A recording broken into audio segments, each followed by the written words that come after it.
brother Tony and myself, we lived in Silvertown, which I've explained before is like a bit of an island. It had docks either side of it, so there was anywhere you wanted to go, you had to travel via bus, and there wasn't really much there in terms of clubs or anything. We was fortunate enough to have like a youth club where we was, and my brother Tony went into the youth club and asked if we could have one of the rooms for a gym, because at that point we was going to West Ham, which was at the Black Lion, which was obviously a bus ride. And the bus that used to run from Woolwich to Chingford Mount would be the bus you'd have to get, and it was, you know, you'd wait for ages. It's the typical story, wait, and then three are coming on at once. So, you know, it made it hard work for us to get anywhere. So really, it was born out of geography from where we lived. Started when I was 18 in at school, because there was nothing to do.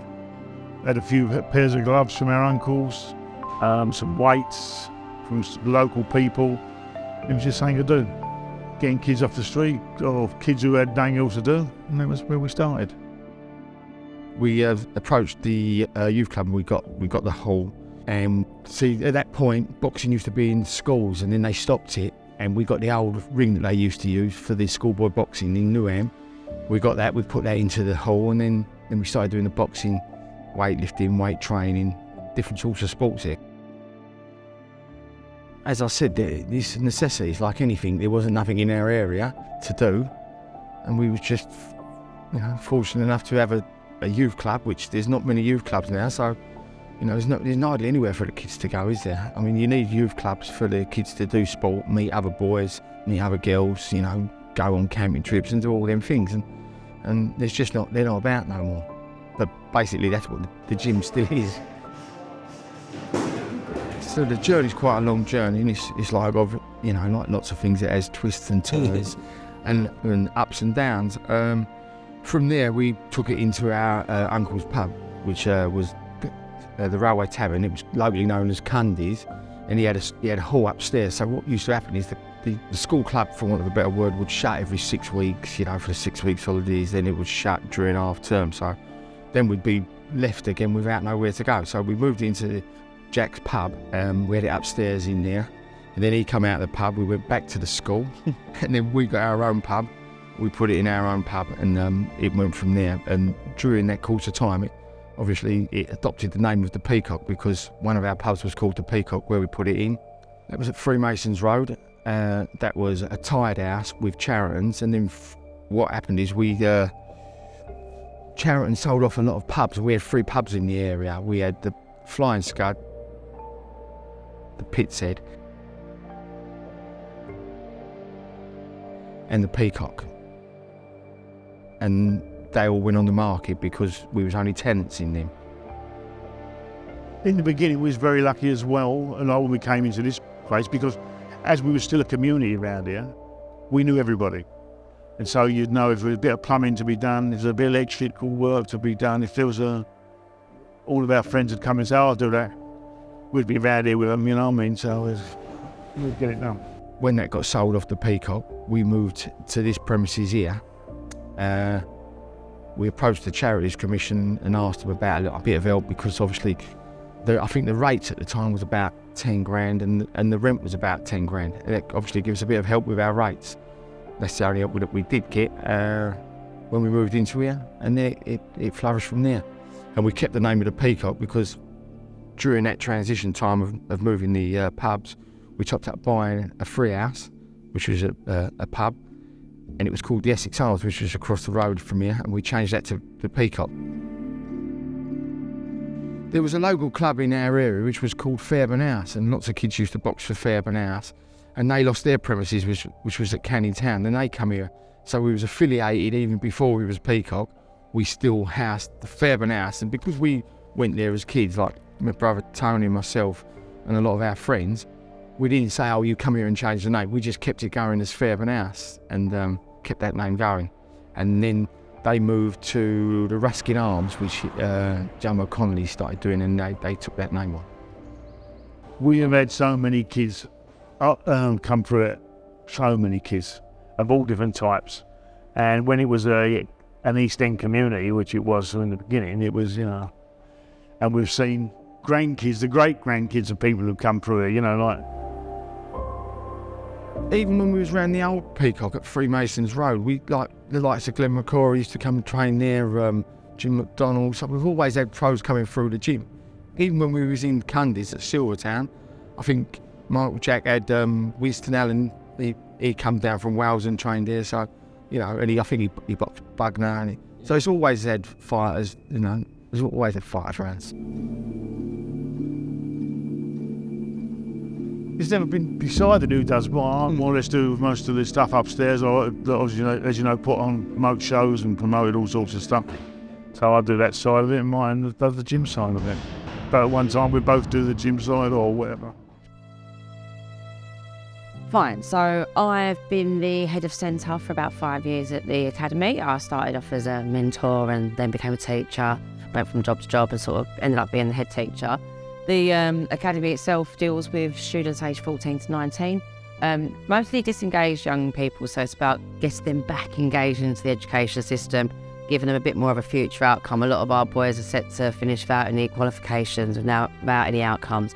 But when they sit with us, they end up achieving at least 5 BTECs, including functional skills, maths and English as well. So giving them some working ethics, putting them some work skills back into play, giving them work experience opportunities. Originally we started with just hair and beauty and sports. The gym obviously facilitated the sports really well.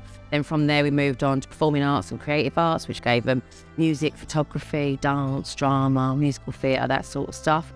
Construction then came along as well, so that was where the woodwork things that were implemented. Work skills is quite a good one. It does CV development, work experience placements, dealing with difficult situations at work, which is good for the kids as well. And then the last ones are functional skills, maths and English. So just to make sure they've got them level 2 grades to move on to college or anywhere else.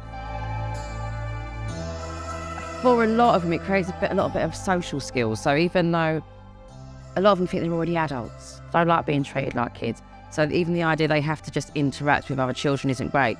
Being in that gym environment and working with the different trainers, seeing the different boxers, you can see there's a different drive that comes along. Even the basics for us were please and thank yous.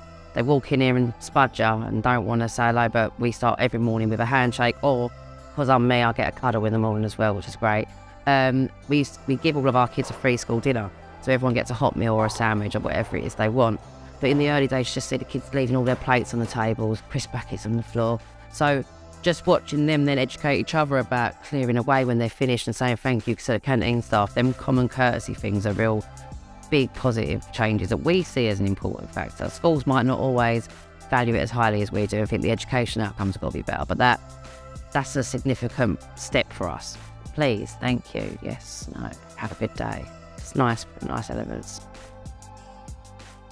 Their personality changes. You know, they come in a bit leery, you know, off the street like kids are today. Not all of them.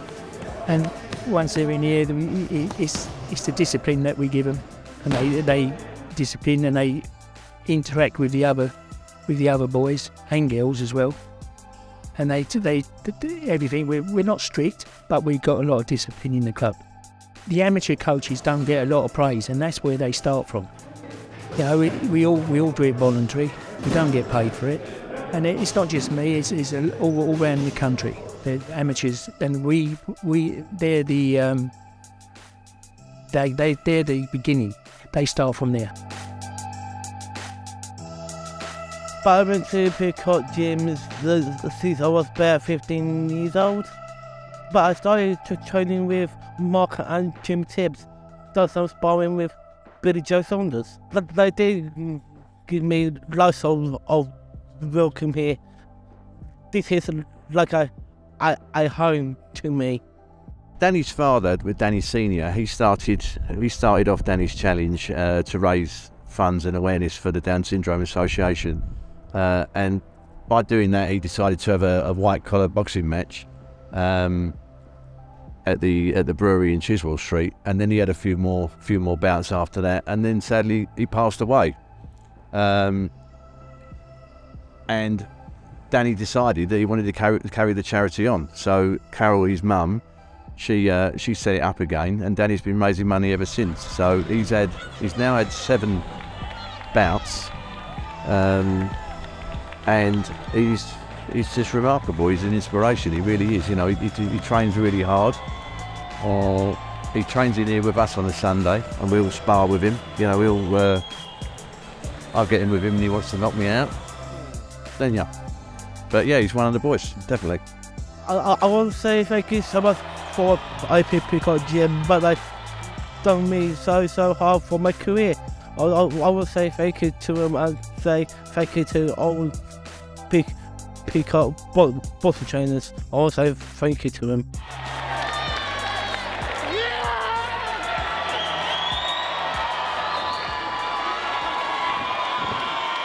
Like everywhere, and I always say it, every area's got their own sort of places, and then the gym's a gym for the likes of themselves and other people. Other people is a community centre.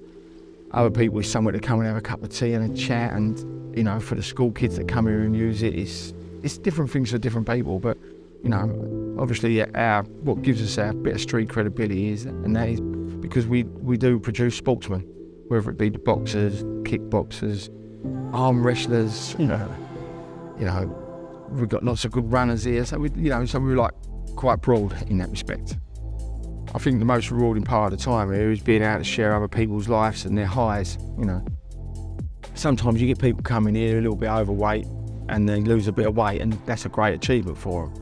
Then you get someone else who comes here who's never boxed before, has a few amateur fights, and then you get someone who comes here and does white collar. You'll get someone who's could have been a 6-round fighter, maybe you take him to a southern area. There ain't Dan, to put one thing on something and to say, oh, that's the best thing that ever happened. You can't say that. It wouldn't be fair to, do you know what I mean? Because it's how you touch other people's lives in anything that you do. That's the important thing. There's always downs, there's ups and downs and everything. And obviously, like we lost young Bradley, that was really sad. But again, that's it's all part of the journey, isn't it? It's Bradley Stone from Canning Town winning in 3 superb rounds there. Young Bradley, 23 years of age, got a good future. It probably inspired me more, do you know what I mean? Because you think some of the kids from these areas and these sorts of areas, not just Canning Town, you can go to Manchester, Liverpool, anywhere, Scotland, and all them kids are trying to get out of what they're born into. There's nothing wrong with what they're born into, but they want to make something of themselves. And we're in a fortunate position to sort of, just for argument's sake, just supply a venue. That's all we're doing. We're supplying a venue and giving them some direction, and I think we're very lucky to be able to do that. So no, I wouldn't say that. It obviously made me sad for a long while. It might just be they're giving him oxygen now. Now oxygen comes on. Oh. They've got a neck brace on him. I mean, McClellan is being treated as if he is a serious case right now. All our thoughts are with Gerald McClellan inside the London hospital. A real sad one, Gerald McClellan. Was a real nice fella. Yeah, there's loads. I don't want to say in case I forget someone else, but Gerald McClellan sticks in my mind because he was a really good fighter. But like most trainers, you're blessed if you get a good fighter. You're blessed with a good fighter. You work as hard with a good fighter as you do with someone who's not so good. It's just about time and effort and meeting nice people. And as I've said before, you meet some really strange people in boxing. You meet some really nice people. You meet some, but hopefully you just get some friends for life. And we've been lucky to have had that. Like from when we started, we've still got kids who come to the gym, and I've trained kids who now bring their kids to the gym. It's a knock-on effect because boxing for some reason has that of street credibility, and it's a hook, and it brings kids in here and it gets them off the street, and it's the same old thing. You've heard it before. Without these places, but it's true. Without these places, a lot of these kids would never know where to go. We're just lucky that we're here and we've got really good people around us. We've probably got 40 people a week that volunteer here on a voluntary basis. They're all vetted, they're all CRB, and they all contribute, and they do it without getting paid. With organisations like this, you have a plan, and you look to the future, but really it's day by day. You know what I mean? The next day rolls into the next day, and then obviously the future's going to change because the whole area's changing, and again, where these places are in the cities, the land value of them there is so much, and the rates are, if I told you what our rates are, you wouldn't believe it. And our rent is really expensive here. It's like hand to mouth. So like all these places, it's precarious. Yeah. So you just live it day by day. Yeah, I think we'll always do the Peacock because, like I said, it's Tony's passion, it's my passion, it's what we do. We enjoy doing it. As I said, we've got other businesses and we probably put more time and effort into here. Although, you know, you don't always see it, but there's always something to do here. And yeah, we're just lucky to be fortunate enough to be able to afford to put our time into it.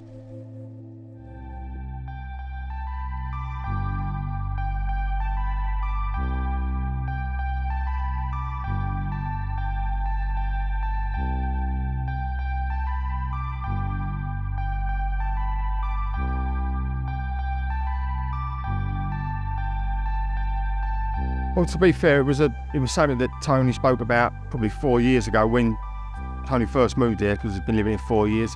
And we said, obviously, we're going to develop the site, so we needed somewhere else to relocate the professionals. We're hoping to still have a presence in Canning Town as a public gym and keep the name going there, because obviously that's where it started. Right, so this is the view from Canning Town Bridge, yeah, in 1943. This was taken by one of our members, one of our old members, serious, when he was apprenticed electrician, and they had to do a survey photo. Yeah, and as you can see, we're still getting bombed. They're tidying up with the bricks and the wood and getting ready, yeah, for the future. You see that? Yeah, and remember this here as a point of reference. That there as a point of reference, because this is today, and if you look just there, you can see the same point of reference, you see it? And this is what we plan to do for what's happening now in the future here. And then you can see how we're saying this, the area has just changed completely. This lot's already built, and there's the next stages, and this part down here is the new gym.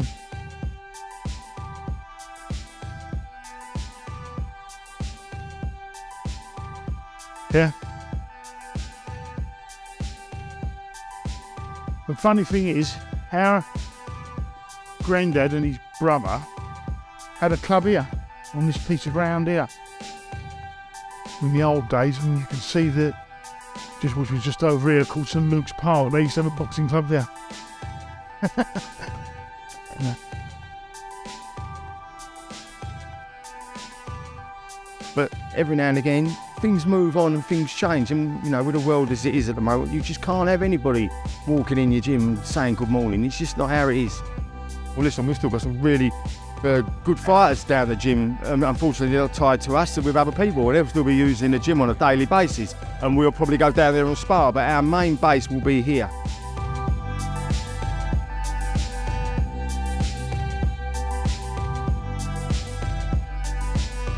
So, how would I describe the Peacock? You know, it's a bit more of a gym, it's more of a community centre. Oh, I love it. Yeah, it makes me feel like I have a purpose. Home of sport and friendship. Really?